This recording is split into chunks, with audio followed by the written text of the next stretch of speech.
유두고 이야기를 통해 초기 기독교 공동체와 예배 관습을 엿볼 수 있게 해준다는 사실을 아시나요? 사도행전 20장 7절부터 12절에 나오는 유두고 이야기는 죽은 자를 살려낸 바울의 치유 사역을 전하고 있습니다. 그렇지만 이 이야기의 행간에 많은 사연이 담겨 있습니다. 남아프리카 대학의 마크 윌슨 교수는 고대 로마의 건축과 고고학이라는 관점에서 이 본문을 보았고, 콜로라도 일리프 대학의 에릭 스미스 교수는 초기 교회의 예배 모임과 공간이란 측면에서 보았습니다. 저는 이 논문들을 바탕으로 유두고 이야기가 담고 있는 흥미롭고 놀라운 초대교회의 모습을 살펴보려고 합니다. 먼저 이 이야기는 3층 다락방에서 시작합니다. 고대 로마 시대 3층 다락방은 어떤 형태였을까요? 그때 과연 3층 높이까지 건물을 지을 수 있었을까요? 고대 로마에서 가장 흔하게 볼 수 있는 건축 유형 중 하나는 섬이란 뜻을 가진 인슐라라고 하는 아파트입니다. 포에니 전쟁 이후 도시 인구가 폭발하면서 주택 수요도 늘었습니다. 도시 공간의 한계로 고층 건물을 지을 수밖에 없었습니다. 아래층은 벽돌로 지었으나 위층은 목재나 진흙 등 약한 재료를 사용하였습니다. 원시적인 콘크리트를 사용하긴 했지만 하중을 견디기가 수월하지 않아 붕괴 사고가 빈발하였고 화재 시에는 대피하기가 쉽지 않았습니다. 아우구스투스 황제는 화재와 지진의 위험 때문에 건물 높이를 20m로 제한하였습니다. 로마의 대화재를 경험한 네로는 화재 발생 시 테라스에서 화재가 확산하는 것을 방지하기 위한 시설을 갖추도록 명령하였으며 아파트 단지 앞에는 광장을 세우도록 하였습니다.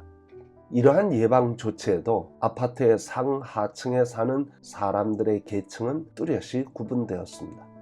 상하수도의 사용이 자유롭고 위아래로 오르내리지 않아도 되는 아래층은 값이 비싸 행정관, 법률인, 의사 등 부유층이 살았지만 위층은 가난한 서민들이 살았습니다. 바울이 드로아에서 예배드렸던 장소가 3층이라고 하는 것을 보아 드로아 교회는 가난한 서민을 중심으로 한 신앙 공동체였음을 짐작할 수 있습니다. 또한 바울이 설교할 당시 등불을 많이 켰습니다. 그 당시 등불은 올리브유를 사용하였는데 값싼 올리브유는 그름이 상당히 낮습니다. 많은 등불을 켰으니 자연이 호흡하기가 곤란했고 신선한 공기를 위하여 창문을 열었습니다. 그러나 건물의 하중을 위하여 큰 창문을 만들 수 없었기에 실내 공기는 그리 신선하지 않았을 것입니다. 게다가 바울의 설교는 엄청나게 길었습니다. 저녁에 시작한 설교는 유두고의 사건을 경험했음에도 불구하고 새벽까지 이어졌습니다. 졸음이 쏟아질 수밖에 없는 상황입니다. 인디애나 크리스천 신학대학의 린드만 교수는 유두고가 노예 청년이었을 것으로 추측하였습니다. 낮에 열심히 일하고 밤을 새도록 바울의 설교를 들었으니 그가 졸음을 이겨내기는 쉽지 않았을 것입니다. 게다가 바울은 말에 능한 자가 아니었습니다. 바울은 자신도 인정하듯이 글은 논리적으로 문학적으로 잘 썼지만 얼굴을 대면하여 전하는 설교는 그리 뛰어나지 못했습니다. 그렇다면 바울은 어떤 식으로 설교했을까요? 린드만 교수는 사도행전 20장 7절에 나오는 헬라어 디엘레게토를 토론하였다로 해석하였습니다. 한글 성경은 강론이라는 말을 사용해서 일방적으로 전하는 설교를 의미하지만 토론한다는 말은 설교와 질문과 토론을 모두 포용하는 말로 해석됩니다. 이들은 주간의 첫날, 즉 주일날 서로 떡을 떼려고 모였습니다. 이를테면 교제를 나누려고 모였습니다. 주일날 그들이 모여 예배 드리는 것을 코이노니아로 소개했다는데 이 모임의 특징을 보여줍니다. 그들의 예배 공간은 강대상을 바라보고 일직선으로 앉아있는 형태가 아니라 한 사람을 중심으로 빙 둘러싸서 앉은 형태로 보는 것이 맞습니다. 그들은 일방적인 설교를 듣는 모임이 아니라 함께 성경을 읽고 토론하고 대화하면서 교제하는 모임에 예배를 드렸습니다. 초대교회를 깊이 연구한 로버트 뱅크스 교수가 쓴 1세기 교회 예배 이야기를 보면 그들이 교제 중심의 예배를 드렸음을 알 수 있습니다. 거기에는 계급도 없고 차별도 없었습니다. 함께 모여 교제하고 하나님의 말씀을 듣고 질문이 생기면 수시로 손을 들어 질문하고 토론하고 다시 설교를 들었습니다.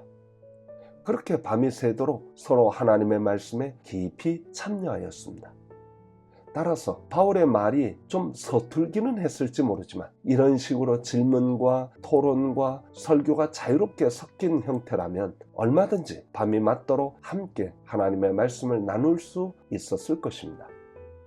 유두고는 설교를 듣는 중에 신선한 공기를 마시며 쏟아지는 졸음을 떨치기 위하여 창문에 걸터 앉았습니다. 예배 중에 창문에 걸터 앉았다는 말은 그 모임의 분위기를 짐작할 수 있습니다. 아마 현대교회에서 그런 행동을 하면 건방지다고 당장의 야단을 맞았을 것입니다. 그러나 초대교회의 모습은 달랐습니다. 그들은 수직적이고 계급적인 구조를 가지지 않았습니다. 평등하고 자유로운 형태의 교회였으며 또 그런 예배를 드렸습니다. 사도행전 20장에 묘사된 모임은 친밀하고 공동체적이며 상호작용하는 예배를 드렸습니다. 이 모임은 엄격한 형식에 얽매이지 않았고 함께 신앙을 성장시키는 신자들의 모임이었습니다. 바울이 밤늦도록 말씀을 전했다는 사실은 초기 기독교인들이 말씀에 대한 간절함과 갈급함이 있었음을 나타냅니다. 예배 시간이 생각한 것보다 길어져도 누구 하나 불평하지 않았습니다. 유두고의 사건이 일어났지만 말씀을 사모하는 마음은 막을 수가 없었습니다. 이를 통해서 예배의 유연성을 보여줍니다. 그들은 말씀에 몰입하여 들었고 함께 참여하는 예배를 드렸습니다. 초대교회가 환경이 열악하였고 경제적 형편이 넉넉지 못하였고 조직이나 시스템도 갖추어지지 않았고 순서지도 없었겠지만 그들은 현대 기독교인이 가지지 못한 복음의 열정, 함께 참여하는 적극적인 예배, 질문하고 토론하는 자유로운 예배의 유연성을 가지고 있었습니다. 그것이 힘이 되어 참여한 그리스도인 아무도 정체되지 않았고 함께 성장할 수 있었습니다. 거기에 치유의 기적이 덧붙여졌고 놀라운 영적 체험과 성령의 능력을 경험하였습니다. 말씀과 능력이 함께 어우러졌고 공동체 정신으로 모였던 초대교회가 성장하는 것은 당연합니다. 유두고 사건은 현대교회에 많은 도전을 줍니다.